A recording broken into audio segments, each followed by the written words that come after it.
여러분 반갑습니다. 창조 힐링은 하나님 아버지 뜻이 하늘에 이루어진 같이 이 땅 가운데 이루어진 게 목적입니다. 진리 회복과 종교 개혁과 영혼 구원이 목적입니다. 구독하시고 좋아요 눌러주고 공유하시면 천하보다 귀한 영혼을 구원하는 데 동력할 수 있습니다. 꼭 구독하시고 끝까지 시청해 주시길 바랍니다. 오늘은 10월 3일 가을입니다. 오늘 가을이라고 노란 은행잎 색깔로 바꿔 있고 모자도 이렇게 컬러를 썼습니다. 지금 제가 사는 이 근교에 노란 은행이 만개했다 합니까? 너무 아름답습니다. 그래서 제가 사진을 몇 장 찍어 왔는데 이따 사진을 올려드리겠습니다. 여러분 가을을 만끽하시고 풍성한 가을에 주님께 영광 올려드리기를 원합니다.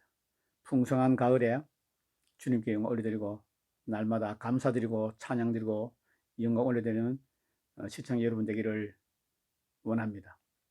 그리고 이 가을에 여행도 하시고 만나고 무엇이고 주님 안에서 마음껏 누리시기를 예수님 이름으로 축복합니다. 오늘은 말씀하지만 성경에서 벗어난 제자훈련. 말씀하지만 성경에서 벗어난 제자훈련. 변승 목사님이 지으시고 도서출판 거룩한 진주 펴낸 책을 소개해드리겠습니다. 먼저 저자를 소개해드리겠습니다. 저자 변승 목사님은 현 사랑하는 교회 담임 목사, 한기총 공동회장, 한기총 2대 위원, 대한예수교 장로회 부흥교단 증경총회장, 거룩한 진주 출판사 대표, 성령신학교 학장이십니다. 저서로는 지옥에 가는 크리스찬들 베스트셀러, 너희를 미혹하지 못하게 하라, 여호와 입에서 나오는 말씀, 진짜 구원받은 사람도 진짜 버림받을 수 있다, 대부흥이 오고 있다, 목사님 어떻게 해야 마음이 청결한 자가 될 수 있나요? 하나님의 어리석음이 사람보다 지혜롭다, 요한계시록 9조에 관한 책을 쓰셨습니다. 당신의 복음은 바울의 복음인가? 나는 바리새인보다 더 나은 의를 가지고 있는가? 나는 팔복의 사람인가? 등 120권 넘는 책을 쓰신 걸로 알고 있습니다.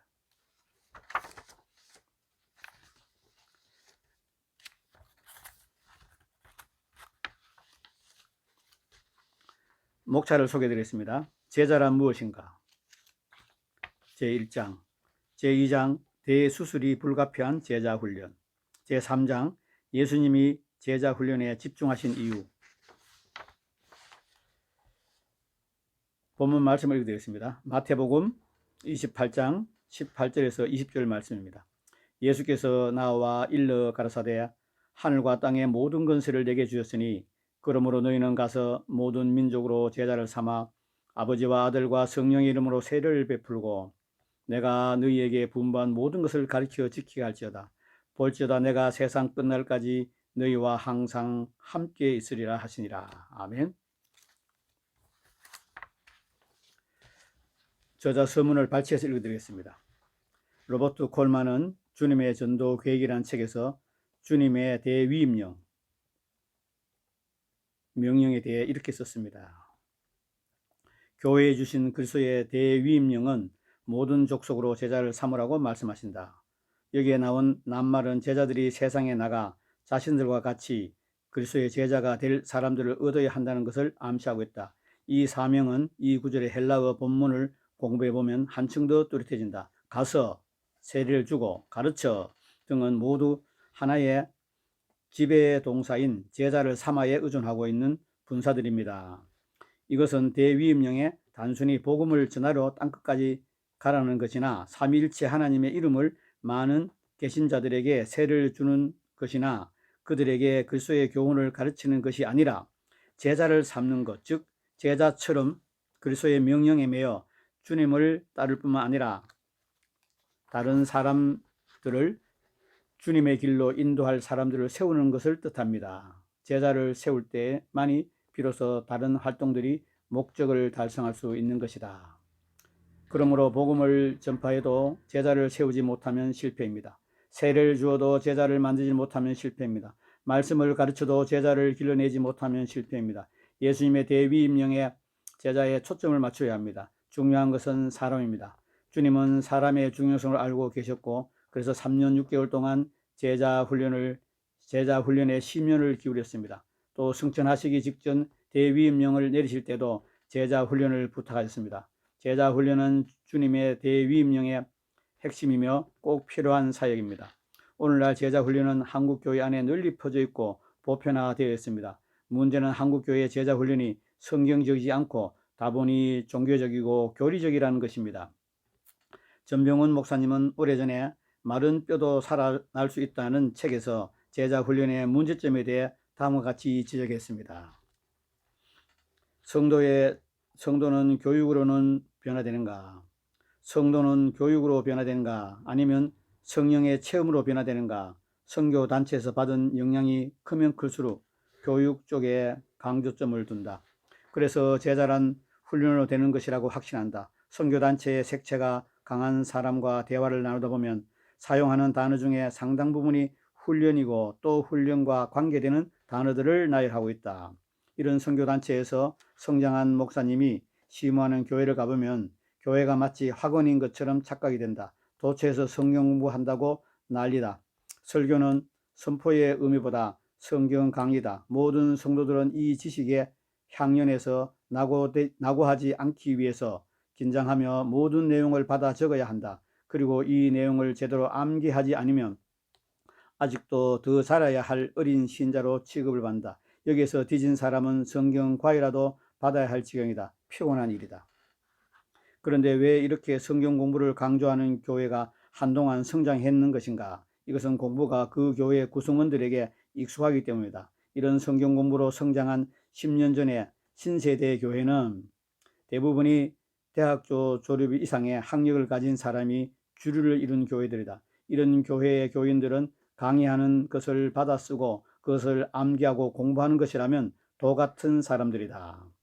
받아 적고 쓰고 암기하는 이런 일을 하면 청춘을 보낸 사람들이기 때문이다. 그런데 이런 사람들이 처음으로 어떤 교회에 갔더니 가만히 앉아만 있으라고 한다. 앉아만 있으려니 도대체 머리가 움직이질 않는 것이다. 졸음만 오는 자리가 된 것이다.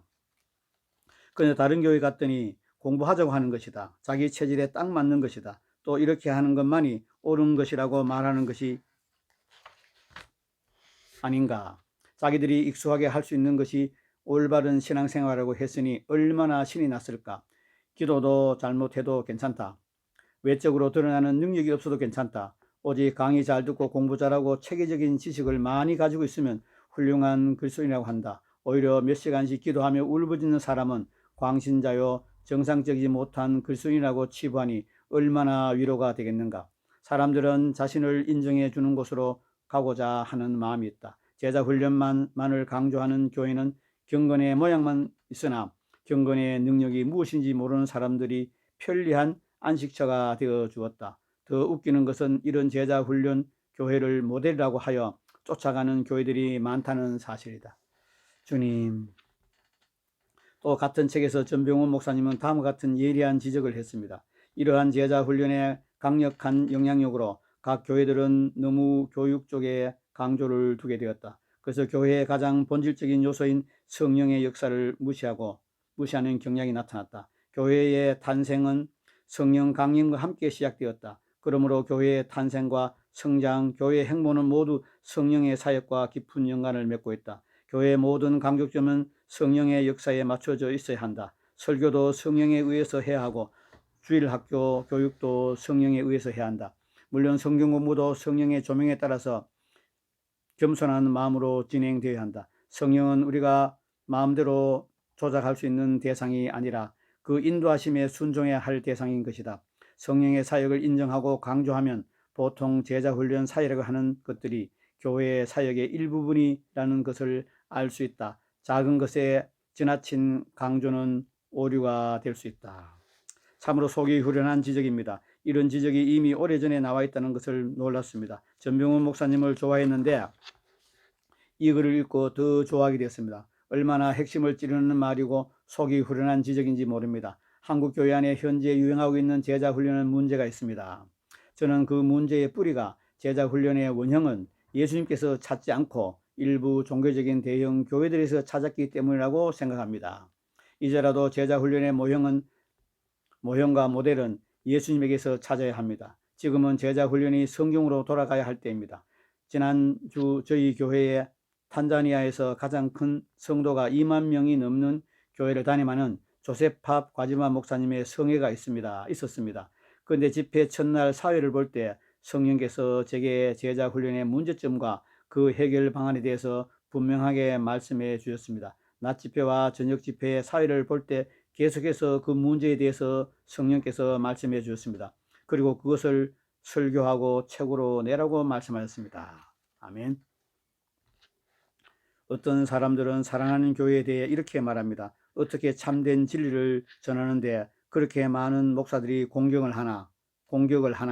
왜 그렇게 교단들이 일어나 벌떼처럼 공격을 하나? 사랑하는 교회에 진짜 문제가 있는 것 아닌가? 그런 분들은 세례 요한과 예수님 그리고 사도 바울을 생각해 보십시오. 그렇게 위대한 분들이 연속적으로 한 지역에서 활동했는데 대제사장이 회개하지 않은 것에 대해 어떻게 생각하십니까? 장로들과 서기관과 바리새인들이 회개하지 않은 것에 대해 어떻게 생각하십니까? 그러므로 사랑하는 교회를 오해하고 공격하는 분들은 아무리 많아도 조금도 이상한 일이 아닙니다. 그래서 제가 여차하면 교단을 세우려고 하는 것입니다.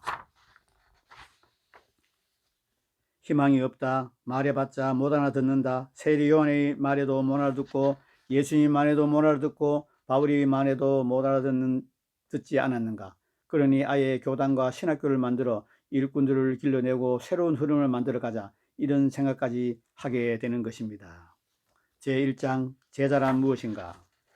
말씀을 발췌해서 읽어드리겠습니다. 아이러니하게도 많은 목회자들이 제자가 무엇인지도 정확하게 모르면서 제자 훈련을 합니다. 제자 훈련을 하려면 제자가 무엇인지부터 알아야 합니다. 그래야 제자 훈련을 제대로 할 수 있습니다. 그러면 제자란 무엇입니까? 제자가 무엇인지 세 가지로 정리해서 설명해 드리겠습니다.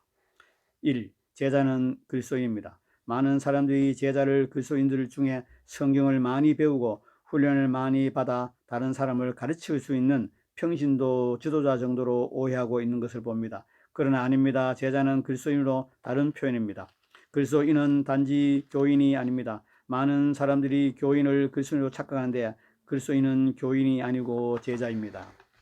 후안 칼로스 오르티즈 목사님이 쓴 제자입니까? 라는 유명한 책이 있습니다. 그런데 그것은 당신은 진정한 그리스도인입니까? 그런 의미입니다. 당신은 가짜입니까? 아니면 진짜입니까? 당신은 명목상의 신자입니까? 아니면 진정한 그리스도입니까? 그런 질문입니다. 그리스도인은 단지 교인이 아닙니다. 그리스도인은 제자입니다. 2. 제자는 주님을 따르는 사람입니다. 이 책 전에 저는 제자의 조건을 다룬 긴급수요라는 책을 썼습니다. 그 책은 저의 다시 읽어드렸습니다. 그 책은 저의 32번째 책인데 예수님의 제자가 되기 위해 우리가 마땅히 지불해야 할 영적인 등록금에 대해서 다룬 책입니다. 그런데 그 책의 뒷표지에 다음과 같은 글을 썼습니다. 그리스도인은 제자이고 제자는 그리스도입니다. 그리스도인이 되려면 제자가 되어야 합니다. 제자란 무엇입니까? 제자는 단지 배우는 자가 아니라 따르는 자입니다. 이것은 12제자를 나를 따라오느라고 부르셨을 뿐만 아니라 군중들에게 아무든지 나를 따라오거든 라고 제자의 조건을 제시하며 초청한 주님의 말씀에 잘 나타납니다. 성경 열심히 배운다고 제자가 아닙니다. 제자의 조건을 지불하고 주님을 따라가야 제자입니다. 아멘. 그런데 한국교회는 그동안 제자 훈련 하면서 성경 공부만 시켰습니다. 제자의 조건을 제대로 가르치지 않았습니다. 그래서 지식과 고백만 있을 뿐 주님을 따르지 않는 자들이 너무나 많습니다. 세상에서 제자라는 말은 공부하는 사람이고 무언가를 배우는 사람이다. 그런데 성경에서는 제자는 따르는 사람입니다. 나를 따라오너라. 이 명령은 12제자뿐만 아니라 모든 사람들에게 해당되는 것입니다. 누가복음 9장 23절 또 무리에게 이르시되 아무든지 나를 따라오려거든 자기를 부인하고 날마다 제 십자가를 지고 나를 쫓을 것이라. 보십시오. 이것은 12제자가 아니라 무리에게 하신 말씀입니다. 그러므로 나를 따르라는 것은 예수님의 모든 제자들에게 요구되는 조건입니다. 우리는 단순히 성경 공부하는 자가 아니라 예수님을 따른 자가 되어야 합니다.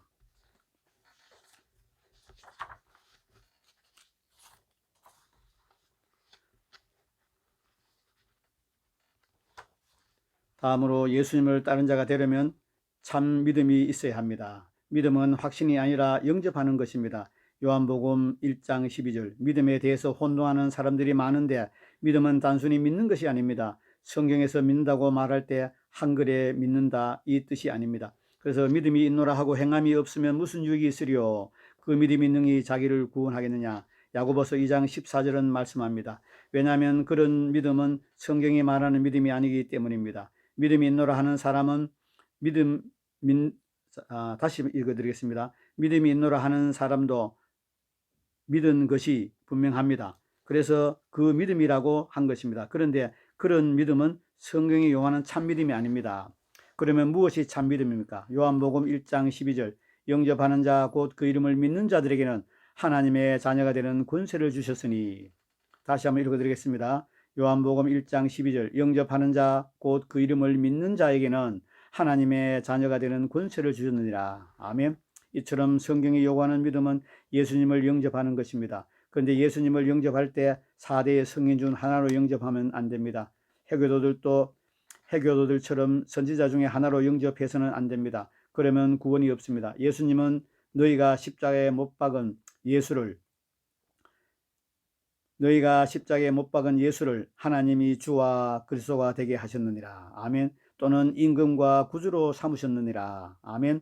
라는 말씀대로 우리의 임금과 구주이십니다. 그러므로 예수님을 임금과 구주로 모셔드려야 합니다. 예수님을 구주로만 영접하려는 것은 가짜 복음, 가짜 믿음입니다. 진짜 믿음은 십자가를 의지해서 제 용서를 받을 뿐만 아니라 예수님을 나의 왕, 나의 주인으로 모셔드리고 그분에게 순종하고 그분을 위해서 사는 삶입니다. 아멘. 제자 훈련을 제대로 시키려면 반드시 회개와 믿음을 강조합니다. 그 후에 내가 너희에게 분부한 모든 것을 가르쳐 지키게 하라는 주님의 명령대로 주님이 분부한 모든 것을 가르쳐 지키게 해야 합니다. 이것이 진정한 제자 훈련입니다. 그런데 제자 훈련하는 다수의 교회들이 회개와 믿음을 도외시할 뿐만 아니라 예수님이 분부한 모든 것을 가르치지도 않습니다. 성경에 가감하지 말라고 했는데 분명히 성경이 나오는데 성령의 은사와 능력을 빼먹고 가르칩니다. 그런데 어떻게 예수님의 제자를 만듭니까? 그것은 예수님의 제자가 아니라 목사님의 제자를 만드는 것입니다. 3. 제자는 평생 겸손히 배우는 사람입니다. 제자의 개념 중 하나는 아주 단순합니다. 제자의 개념 중에 아주 단순한 것임에도 불구하고 쉽게 놓쳐버리는 것이 있습니다. 그것은 제자란 겸손하고 열린 마음을 가지는 자로 가르침을 받을 수 있는 사람이라는 것입니다. 보기는 보아도 보지 못하고 듣기는 들어도 듣지 못하는 자들은 제자가 아닙니다. 보아도 보지 못하는데 어떻게 가르칩니까? 들어도 듣지 못하는데 어떻게 가르칩니까? 그런데 놀랍게도 예수님 당시에 대제사장이 그랬습니다. 장로들과 서기관과 바리새인들이 그렇습니다.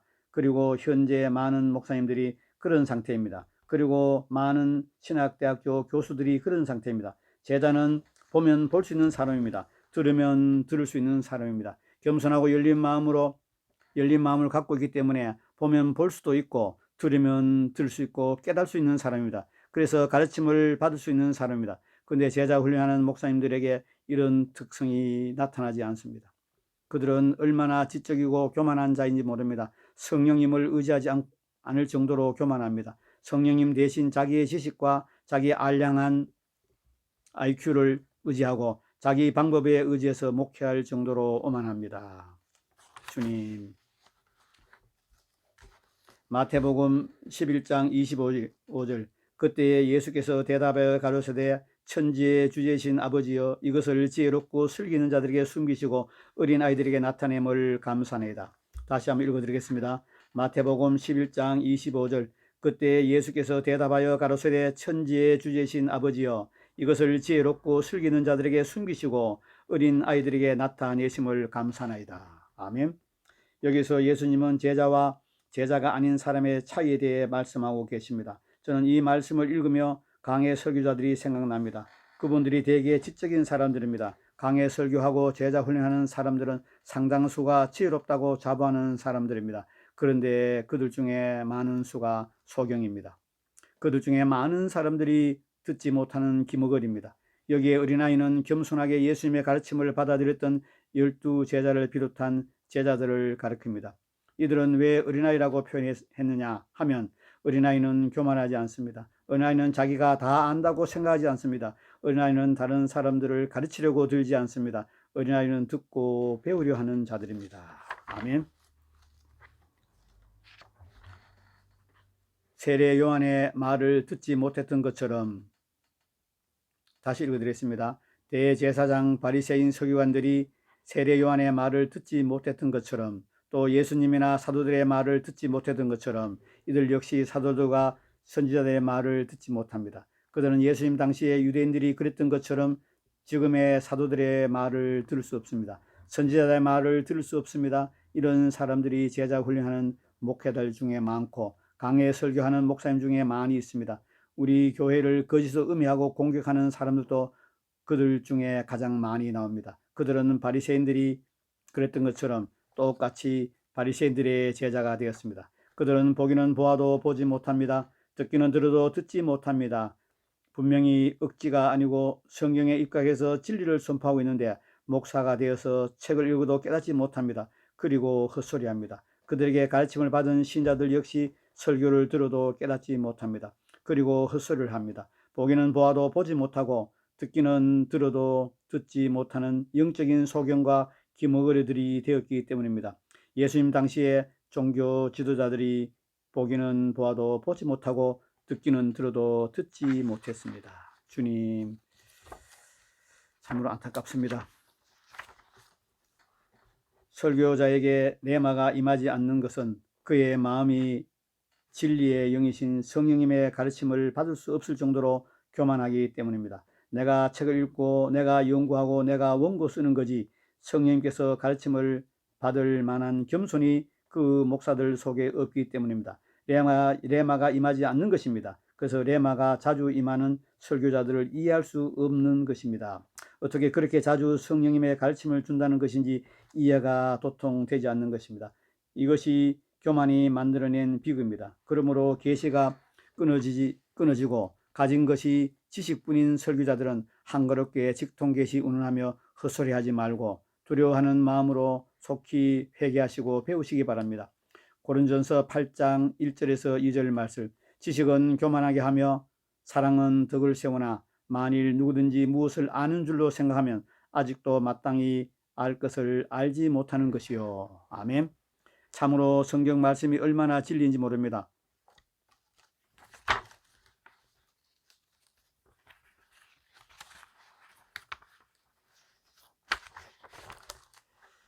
여러분 꼭 아셔야 할 것이 있습니다. 예수님 당시에 대제사장과 서기관과 바리새인들이 정통이었습니다. 유대의 하나님을 섬기는 백성들의 거의 100%가 장로의 유전을 따랐습니다. 예수님 오셔서 지극히 성경적이지만 그들과 다른 얘기를 하셨습니다. 그랬더니 그들이 맹렬하게 달려들어서 예수님을 죽이려고 했고 결국 십자가에 못 박았습니다. 또 가톨릭이 지배하던 당시에는 교황이 주장하는 내용들이 전 세계 신자들의 대부분이 동의하는 진리였습니다. 그것이 정통이었습니다. 그런데 그들이 볼 때 종교개혁자들 칼빈, 루트는 이단이었습니다. 종교개혁자들은 이단이고 사이비였습니다. 그래서 그들은 그들을 죽였습니다. 교황은 그들을 고문하고 피부에 가죽을 벗기기도 하고 톱으로 썰어서 죽이기도 하고 산채로 불에 태워서 죽이기도 했습니다. 그러나 종교개혁자들이 옳았습니다. 그 후에 뭐가 생겼습니까? 개신교가 생겼습니다. 가톨릭은 잘못된 것이었고 종교개혁자들이 옳았습니다. 그래서 가톨릭에서 개신교가 나왔습니다. 그러나 개신교도 점점 변질되어 가톨릭화 되어가고 있습니다. 그들을 닮아가고 있습니다. 교황에 반대해서 일어난 개신교가 교단들이 일어나고 교단마다 자기들의 불완전한 교리들을 절대적인 진리로 주장하고 그것을 잣대로 내세움으로써 점점 교황이 되어가고 있습니다. 종교개혁의 후예들이 종교개혁자들을 닮아가는 것이 아니라 교황을 닮아가고 있습니다. 그들의 사고방식이나 그들의 종교활동이 개혁자들이 아니라 교황을 쏙 빼닮았습니다. 제 얘기를 잠 드리겠습니다. 교황을 닮아가면서 유럽 교회가 다 영혼의 공동묘지가 되었습니다. 미국이 영혼들의 공동묘지로 교회가 변질되고 있습니다. 미국의 장로교에서는 동성연애자에게 목사 안수를 합니다. 한국 교회도 종교적이고 교리적에서 영혼들의 공동묘지가 되어 불교도 부흥하고 캐톨릭도 부흥하는데 하나님의 아들 십자가의 보혈 공로를 믿고 목숨 걸고 종교개혁자들이 종교개혁을 했는데 지금 기독교가 카톨릭가 되어서 종교개혁을 해야 할 때가 됐습니다.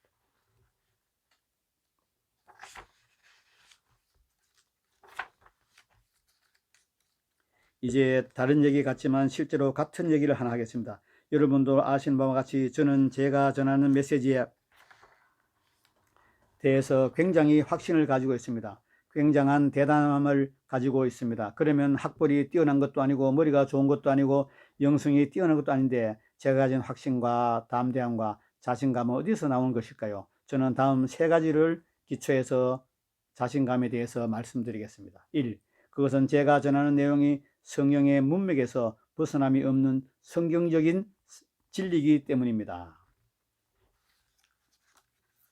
제가 전하는 것은 교리적이거나 전통적이거나 신학적인 것이 아닙니다. 그러나 저를 반대하는 사람들의 글을 읽으면 그들의 무지가 확인하게 드러납니다. 저는 지금까지 수많은 패러다임의 전환을 경험해 온 사람입니다. 따라서 만약 이단 사형꾼들이 제가 가르치는 것이 잘못되는 것을 성경으로 증명했다면 저는 그들의 말을 겸허히 받아들이고 순종했을 것입니다. 저는 폐쇄적인 사람이 아닙니다. 이단 사냥꾼들이 지적하듯이, 교단들이 지적하든, 고신에서 하든 장로교 하듯이 성경적이면 믿고 성경적이면 순종하고 비성경적이면 저는 따르지 않을 것입니다. 그런데 저를 공격하는 사람들의 글을 읽으면 그들의 주장이 성경의 문맥과 맞지 않습니다. 그냥 교리적이고 그냥 신학적일 뿐입니다. 저는 저를 공격하는 내용들을 성경으로 입증을 못합니다. 그냥 교리에 호소합니다. 그냥 전통에 호소합니다. 그냥 많은 사람들이 잘못 아는 것과 군중 심리에 호소하는 것일 뿐입니다. 그들은 성경을 가지고 조리 있게 증명하지 못하고 저를 설득하지 못합니다. 만약에 그들이 자기들의 주장을 성경을 가지고 증명했다면 그 즉시 저의 견해를 바꿨을 것입니다. 주님. 2. 진리의 영이신 성령님과 더불어 내 영이 이것이 진리라고 내 속에서 계속 증거하고 있기 때문입니다. 아멘.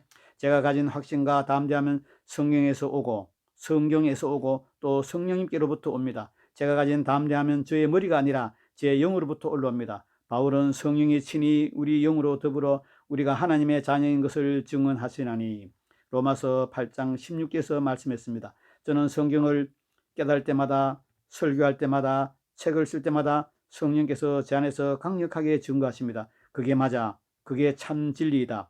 제가 말하는 것이 아닙니다. 그것이 옳은 거야 하고 진리의 영이신 성령님이 증거하십니다. 성경에 성령이 증거하신다고 하셨잖아요. 그러므로 이런 증거는 성경적인 것입니다. 아멘. 3.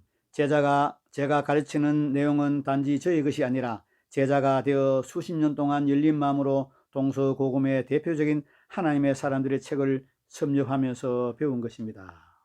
저의 설교나 책이 제 것이 아닙니다. 저는 단순히 저의 견해를 말하는 것이 아니고 저의 주장을 펼치는 것이 아니며 제가 깨달은 것을 외치고 있는 것입니다. 동서고금에 하나님의 강력하게 사용했던 많은 하나님의 사람들의 책을 섭렵하면서 저는 배웠습니다. 저는 배웠고 분별했습니다. 성경적인 것들은 받아들이고 흡수하고 그것이 축적되어서 나온 것이 제 책과 설교입니다. 아멘.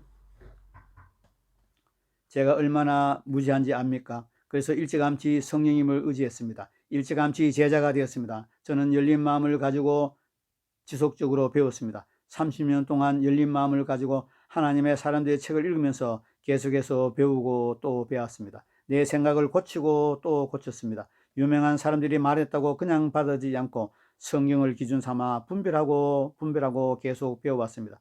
그러므로 제가 예수님의 이름으로 말하지만 사랑하는 교회를 공격하는 교단이나 목사들이 성경을 제대로 읽고 기독교 서적을 고전부터 제대로 독서를 했으면 절대로 그런 악을 행하지 않을 것입니다. 그들은 무식해서 그런 일을 하는 것입니다. 먼저 너무나 많은 목사들이 제자 훈련을 하지만 그 자신이 제자가 아닙니다. 예수님은 길거리에서 있는 사람들을 불러서 하늘과 땅의 모든 건설을 내게 주셨으니 너희는 가서 모든 민족으로 제자를 삼고 이렇게 말씀하지 않았습니다. 예수님은 제자들에게 하늘과 땅의 모든 건설을 내게 주셨으니 너희는 가서 모든 족속으로 제자를 삼으라고 명령하셨습니다. 즉 예수님은 제자에게 제자 훈련을 부탁하십니다. 근데 제자 훈련하는 상당수 목사들이 제자가 아닙니다. 그냥 목사이고 설교자일 뿐입니다. 마음이 겸손하지 않고 열린 마음이 없고 배울 수 없는 바리새적인 사람들입니다.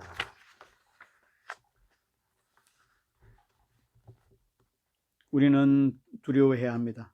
우리는 그들과 같이 성경 지식이나 많이 아는 사람이 되어서는 안 됩니다. 참 제자가 되어야 합니다. 그리고 죽을 때까지 제자됨을 포기해서는 안 됩니다. 죽을 때까지 제자로 살다가 죽어야 합니다. 우리가 단순히 목사가 되면 안 됩니다. 제자면서 목사가 되어야 합니다. 제자면서 사도가 되어야 하고, 제자면서 선지자, 제자면서 복음 전환자, 제자면서 교사가 되어야 합니다. 제자면서 장로가 되어야 하고, 제자면서 권사가 되어야 하고, 제자면서 안수 집사와 성도가 되어야 합니다. 제자면서 신유 사역하고, 제자면서 예언 사역하고 해야 합니다. 안 그러면 자기도 모르는 사이에 종교적이고 발세적인 사람이 되어버립니다. 그래서 하나님의 일에 걸림돌이 되고 대적이 될 수밖에 없습니다. 또 다수의 신학대학교 교수들이 제자가 아닙니다. 그들은 제자가 아니기 때문에 좋은 교수가 아닙니다. 엉터리 교수입니다. 배우는 자만 남에게 무엇을 진짜로 가르칠 수 있습니다. 즉 제자라야 좋은 선생이 될 수 있습니다. 세상에서도 선생은 다른 사람보다 더 오랫동안 제자였던 사람이 아닙니까? 하늘에서는 더합니다. 하늘나라에서는 끝까지 배우는 사람만 선생이 될 수 있습니다. 그런데 신학대학교 교수 중 상당수가 교수가 되면서 제자됨을 포기하고 그냥 선생이 되어버렸습니다. 그래서 진짜로 좋은 교수가 되지 못하는 것입니다. 그리고 불행한 일이지만 충격적인 사실을 말씀드리면 우리나라 대부분의 대형 교회 목사님들이 제자 되는 것을 그만두었습니다. 그리고 대부분의 교계 지도자들이 제자 되는 것을 그만두었습니다. 주님.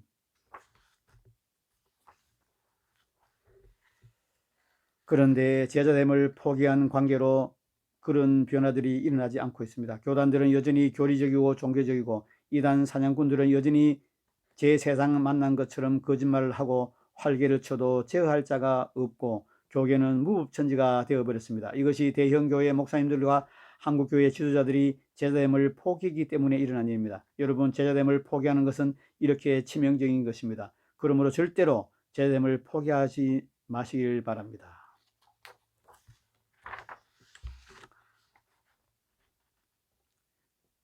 여러분, 한때 크게 쓰임받는다고 다가 아닙니다. 눈덩이가 굴러가는 것을 보면 처음에는 조금씩 불어나다가 나중에는 엄청난 분량으로 불어납니다. 인생은 마지막이 중요합니다. 전성기가 아니라 마지막 황혼의 시기가 더 중요합니다. 전성기 하며 과거의 사람이 되지 마십시오.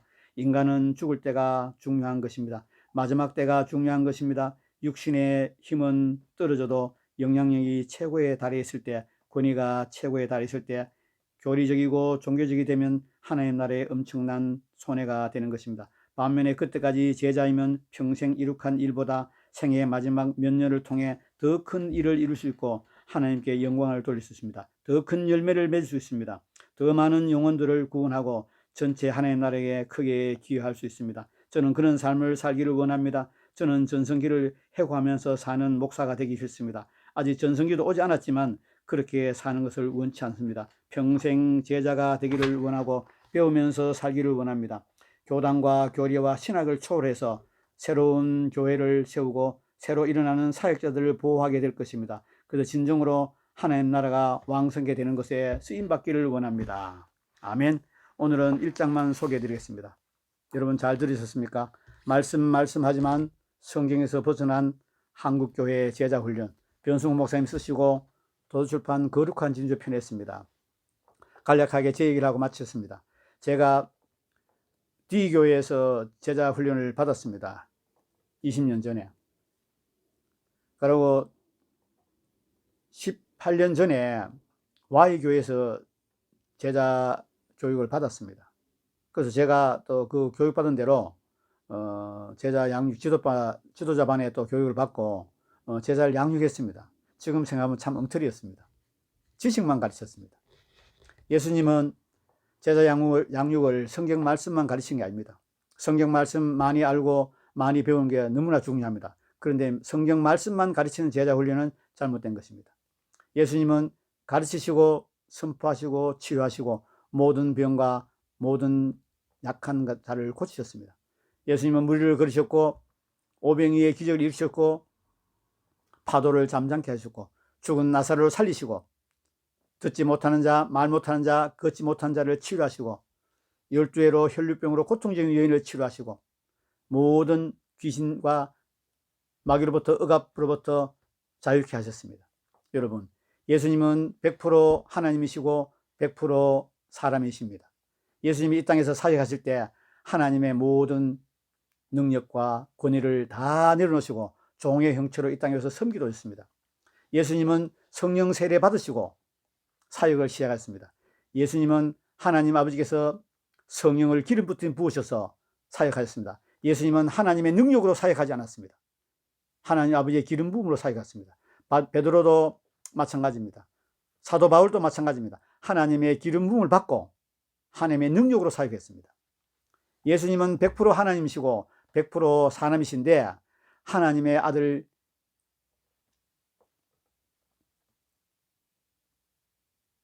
하나님의 자녀 예수 그리스도로 가르치고 선포하고 치유하신 거 아닙니다. 예수님은 제자로 하나님 아버지의 기름 부음을 받고 성령의 충만을 받고 하나님의 능력을 더입어서 가르치시고 선포하고 치유하십니다. 왜 그렇습니까? 제자들에게 본을 보인 것이죠. 그리고 지금 오늘날 사는 우리에게 본을 보신 것입니다. 내 길을 따라오라. 목회는, 신학은, 선교는 사복음서와 신약 성경을 재현하는 것입니다. 신학교는 예수님이 하신 삼중사역, 가르치시고 선포하시고 치유하신 삼중사역으로 제자 훈련해야 합니다. 목사는 목회할 때 삼중사역으로 사역하고 목회하고 영혼들을 섬겨야 합니다. 선교사는 삼중사역하고 영혼들을 섬겨야 합니다. 그런데 한국교회 5만 개 교회 30만 명의 성직자가 사역하고 계시는데 말씀만 가르칩니다. 삼중 사역하는 교회가 없습니다. 제가 알기로 삼중 사역하는 교회, 예수님의 지상 명령에 순종하는 교회는 제가 아는 한 연세 중앙교회 윤석전 목사님과 사랑하는 교회 변승우 목사님 말고는 없는 걸로 알고 있습니다. 여러분 혹시 시청자 여러분 삼중 사역하는 교회가 있으면 저에게 알려주시길 바랍니다. 여러분 말씀하지만 성경에 벗어난 제자훈련 변승우 목사님 쓰시고 도서출판 거룩한 진주 편의 책을 소개했습니다. 여러분 밑에 하단에 링크를 걸어 놓겠습니다. 제자훈련에 대한 말씀 설교 링크를 걸어 놓겠습니다. 또 예수님의 길 진리 생명으로 가득한 카페를 링크해 놓겠습니다. 여러분 꼭 링크해 놓은 동영상을 보시고 은혜 받으시기 바랍니다. 긴 시간 함께 하신 여러분 감사합니다. 창조 힐링은 하나님 아버지 뜻이 이 땅에 이루어진 것이 목적입니다. 진리 회복과 종교 개혁과 영혼 구원이 목적입니다. 반드시 구독하시고 좋아요 누르시고 공유해 주시면 천하보다 귀한 영혼을 구원할 수 있습니다. 끝까지 시청한 여러분 감사합니다.